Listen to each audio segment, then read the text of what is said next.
ভাবুন তো, ইউরোপের চ্যাম্পিয়ন আর দক্ষিণ আমেরিকার চ্যাম্পিয়ন একই মাঠে একই ট্রফির জন্য লড়াই করতে নামছে।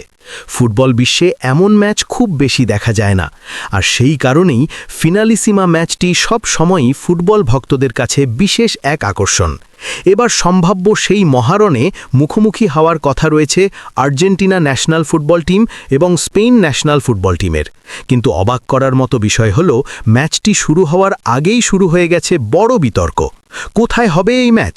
কেন ভেন্যু নিয়ে তৈরি হয়েছে এত আলোচনা? আর কেনই বা ফুটবল বিশ্বের মহাতারকা লিওনেল মেসি সান্তিয়াগো বার্নাবুতে ম্যাচ আয়োজনের বিরোধিতা করেছেন? আজকের এই প্রতিবেদনে আমরা জানব ফিনালিসিমা ঘিরে তৈরি হওয়া এই পুরো নাটকীয় পরিস্থিতির বিস্তারিত গল্প।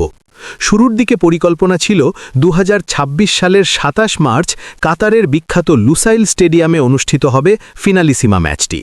আধুনিক সুযোগ সুবিধা আর দৃষ্টিনন্দন স্থাপত্যের জন্য এই স্টেডিয়াম ইতোমধ্যেই ফুটবল বিশ্বের অন্যতম আইকনিক ভেন্যু হিসেবে পরিচিত। বিশেষ করে 2022 ফিফা ওয়ার্ল্ড কাপের ফাইনাল ম্যাচ এখানেই অনুষ্ঠিত হয়েছিল, যেখানে আর্জেন্টিনা এবং ফ্রান্সের মধ্যে হয়েছিল ইতিহাসের অন্যতম নাটকীয় ফাইনাল। সেই স্মৃতি এখনও ফুটবল ভক্তদের মনে তাজা। তাই স্বাভাবিকভাবেই অনেকেই মনে করেছিলেন ফিনালিসিমার মতো বড় ম্যাচের জন্য লুসাইল স্টেডিয়ামই হতে পারে আদর্শ ভেন্যু। মধ্যপ্রাচ্যের দর্শকরাও সরাসরি এমন একটি বড় ম্যাচ দেখার সুযোগ পেতেন, আর বিশ্বকাপের পর আবারও আন্তর্জাতিক ফুটবলের বড় আসরের কেন্দ্রবিন্দু হতে পারত কাতার। কিন্তু পরিকল্পনা যত সহজ মনে হচ্ছিল, বাস্তবতা ততটা সহজ ছিল না। আন্তর্জাতিক পরিস্থিতির কারণে কাতারে ম্যাচ আয়োজন নিয়ে কিছুটা অনিশ্চয়তা তৈরি হয়। বিশেষ করে মধ্যপ্রাচ্যে চলমান রাজনৈতিক উত্তেজনা এবং নিরাপত্তা পরিস্থিতি নিয়ে তখন বিভিন্ন মহলে আলোচনা শুরু হয়। বড় আন্তর্জাতিক ম্যাচ মানেই হাজার হাজার দর্শক, বিশ্ব মিডিয়া এবং অসংখ্য ভিআইপি অতিথির উপস্থিতি। ফলে এমন একটি ম্যাচ আয়োজনের ক্ষেত্রে সর্বোচ্চ নিরাপত্তা নিশ্চিত করা অত্যন্ত গুরুত্বপূর্ণ। এই পরিস্থিতি বিবেচনা করে আলোচনা শুরু হয় ম্যাচটি কি অন্য কোথাও সরিয়ে নেওয়া উচিত। এরপরই সামনে আসে নতুন একটি প্রস্তাব। সম্ভাব্য ভেন্যু হিসেবে আলোচনায় উঠে আসে স্পেনের রাজধানী মাদ্রিদের বিখ্যাত সান্তিয়াগো বার্নাবিউ স্টেডিয়াম। এটি বিশ্বের অন্যতম আইকনিক ফুটবল স্টেডিয়াম এবং রিয়াল মাদ্রিদ সিএফের হোম গ্রাউন্ড। সম্প্রতি এই স্টেডিয়ামের বিশাল সংস্কার কাজ শেষ হয়েছে এবং আধুনিক প্রযুক্তি, বিশাল আসন ব্যবস্থা আর অত্যাধুনিক সুবিধার কারণে এটি এখন বিশ্বের সবচেয়ে আধুনিক ফুটবল স্টেডিয়ামগুলোর একটি হিসেবে বিবেচিত হচ্ছে। তাই অনেক ফুটবল বিশ্লেষক মনে করেছিলেন ফিনালিসিমার মতো বড় ম্যাচ আয়োজনের জন্য সান্তিয়াগো বার্নাবিউই হতে পারে পারফেক্ট ভেন্যু। মাদ্রিদের ফুটবল সংস্কৃতি, ইউরোপীয় দর্শকদের আগ্রহ এবং বিশ্ব মিডিয়ার উপস্থিতি সবকিছু মিলিয়ে সেখানে ম্যাচটি আয়োজন করলে তা বিশাল আকারে অনুষ্ঠিত হতে পারত। কিন্তু ঠিক এখানেই আসে গল্পের সবচেয়ে বড় মোড়।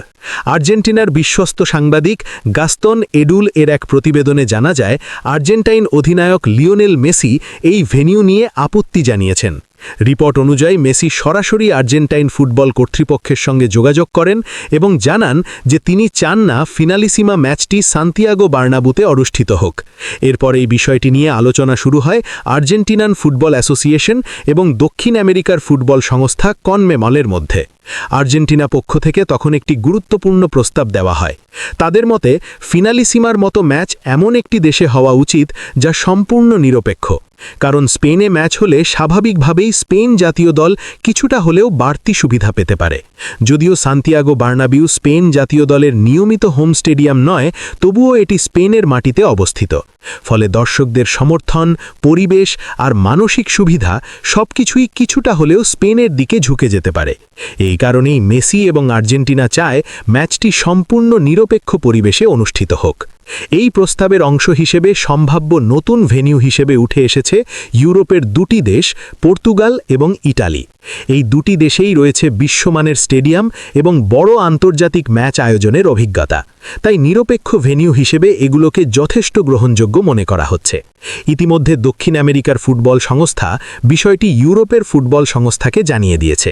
এখন দুই সংস্থার আলোচনার মাধ্যমেই চূড়ান্ত সিদ্ধান্ত নেওয়া হবে।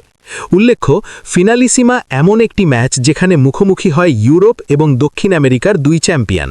2022 সালে এই ম্যাচে মুখোমুখি হয়েছিল আর্জেন্টিনা ন্যাশনাল ফুটবল টিম এবং ইটালি ন্যাশনাল ফুটবল টিম। সেই ম্যাচে আর্জেন্টিনা দুর্দান্ত পারফরমেন্স করে জয় তুলে নিয়েছিল। ম্যাচটি অনুষ্ঠিত হয়েছিল লন্ডনের বিখ্যাত ওয়েম্বলি স্টেডিয়ামে। সেই জয়ের মাধ্যমে আর্জেন্টিনা দেখিয়েছিল যে দক্ষিণ আমেরিকার ফুটবল শক্তি এখনও ইউরোপের বড় দলগুলোর সঙ্গে সমান্তরালে লড়াই করতে পারে। সব মিলিয়ে বলা যায়, ফিনালিসিমা ম্যাচটি এখনও শুরু হওয়ার আগেই তৈরি করেছে দারুণ উত্তেজনা এবং বিতর্ক। প্রথমে কাতারের লুসাইল স্টেডিয়াম, তারপর মাদ্রিদের সান্তিয়াগো বার্নাবিউ, আর এখন নিরপেক্ষ ভেন্যুর দাবি। সবকিছু মিলিয়ে বিষয়টি এখনও পুরোপুরি চূড়ান্ত নয়। তবে একটি বিষয় নিশ্চিত, যেখানেই হোক লিওনেল মেসির আর্জেন্টিনা এবং স্পেনের এই মহারণ ফুটবল বিশ্বের অন্যতম বড় আকর্ষণ হয়ে উঠবে। এখন শুধু অপেক্ষা শেষ পর্যন্ত ইউএইএফ এবং কনমেবল কোন স্টেডিয়ামকে বেছে নেয়। আর আপনার কি মনে হয়, ফিনালিসিমা ম্যাচটি কি নিরপেক্ষ ভেন্যুতেই হওয়া উচিত নাকি সান্তিয়াগো বার্নাবিউতেই হওয়া উচিত? আপনার মতামত অবশ্যই কমেন্টে জানাবেন। আর এমন ফুটবল আপডেট পেতে ভিডিওটি ভালো লাগলে লাইক দিন এবং চ্যানেলটি সাবস্ক্রাইব করতে ভুলবেন না।